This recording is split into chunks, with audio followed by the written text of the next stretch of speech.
संतान सप्तमी व्रत पूजन था। एक बार श्री कृष्ण ने युधिष्ठिर को बताया कि किसी समय मथुरा में लोमश ऋषि आए थे। मेरे माता पिता देवकी तथा वसुदेव ने भक्ति पूर्वक उनकी सेवा की तो ऋषि ने उन्हें कंस द्वारा मारे गए पुत्रों के शोक से उबरने के लिए आदेश दिया है। देवकी, कंस ने तुम्हारे कई पुत्रों को पैदा होते ही मारकर तुम्हें पुत्र शोक दिया है। इस दुख से मुक्त होने के लिए तुम संतान सप्तमी का व्रत करो। राजा नहुष की रानी चंद्रमुखी ने भी यह व्रत किया था, तब उसके भी पुत्र नहीं मरे। यह व्रत तुम्हें भी पुत्र शोक से मुक्त करेगा। देवकी ने पूछा, हे देव, मुझे व्रत का पूरा विधि विधान बताने की कृपा करें ताकि मैं विधिपूर्वक व्रत संपन्न करूं। लोमश ऋषि ने उन्हें व्रत का पूजन विधान बताकर व्रत कथा भी बताई। नहुष अयोध्यापुरी का प्रतापी राजा था। उसकी पत्नी का नाम चंद्रमुखी था। उसके राज्य में ही विष्णुदत्त नामक एक ब्राह्मण रहता था। उसकी पत्नी का नाम रूपवती था। रानी चंद्रमुखी तथा रूपवती में परस्पर घनिष्ठ प्रेम था। एक दिन वे दोनों सरयू में स्नान करने गई। वहां अन्य स्त्रियां भी स्नान कर रही थी। उन स्त्रियों ने वहीं पार्वती शिव की प्रतिमा बनाकर विधिपूर्वक उनका पूजन किया। तब रानी चंद्रमुखी तथा रूपवती ने उन स्त्रियों से पूजन का नाम तथा विधि पूछी। उन स्त्रियों में से एक ने बताया, हमने पार्वती सहित शिव की पूजा की है। भगवान शिव का डोरा बांधकर हमने संकल्प किया है कि जब तक जीवित रहेंगी तब तक यह व्रत करती रहेंगी। यह मुक्ताभरण व्रत सुख तथा संतान देने वाला है। उस व्रत की बात सुनकर उन दोनों सखियों ने भी जीवन पर्यंत इस व्रत को करने का संकल्प करके शिवजी के नाम का डोरा बांध लिया। किंतु घर पहुंचने पर वे संकल्प को भूल गईं। फलतः मृत्यु के पश्चात रानी वानरी तथा ब्राह्मणी मुर्गी की योनि में पैदा हुई। कालांतर में दोनों पशु योनि छोड़कर पुनः मनुष्य योनि में आईं। चंद्रमुखी मथुरा के राजा पृथ्वीनाथ की रानी बनी तथा रूपवती ने फिर एक ब्राह्मण के घर जन्म लिया। इस जन्म में रानी का नाम ईश्वरी तथा ब्राह्मणी का नाम भूषणा था। भूषणा का विवाह राजपुरोहित अग्निमुखी के साथ हुआ। इस जन्म में भी उन दोनों में बड़ा प्रेम हो गया। व्रत भूलने के कारण ही रानी इस जन्म में भी संतान सुख से वंचित रही।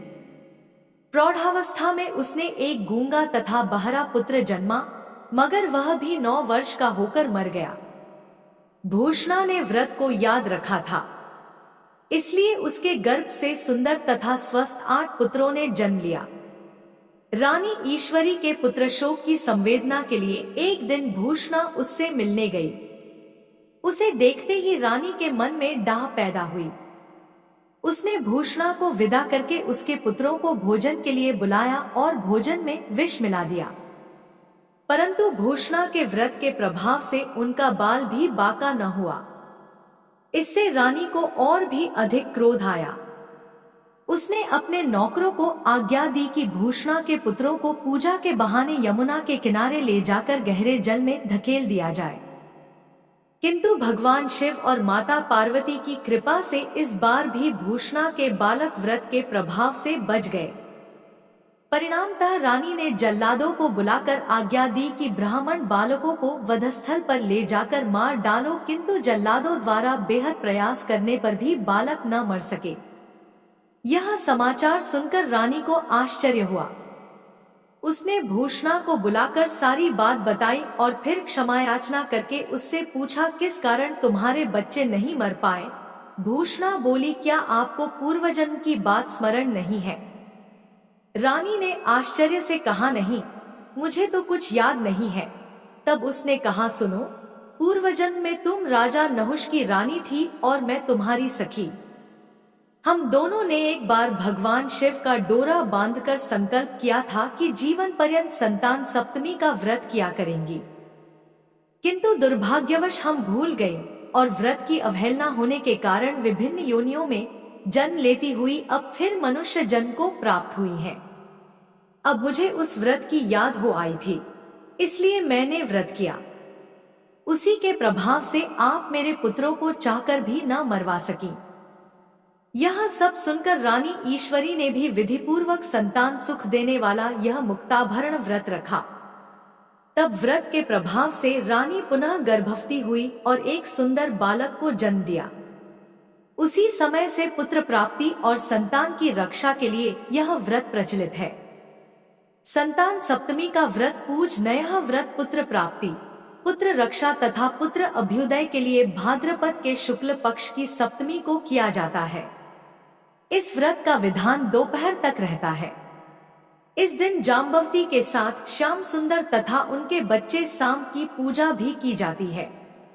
माताएं पार्वती का पूजन करके पुत्र प्राप्ति तथा उसके अभ्युदय का वरदान मांगती हैं। इस व्रत को मुक्ताभरण भी कहते हैं। कैसे करें?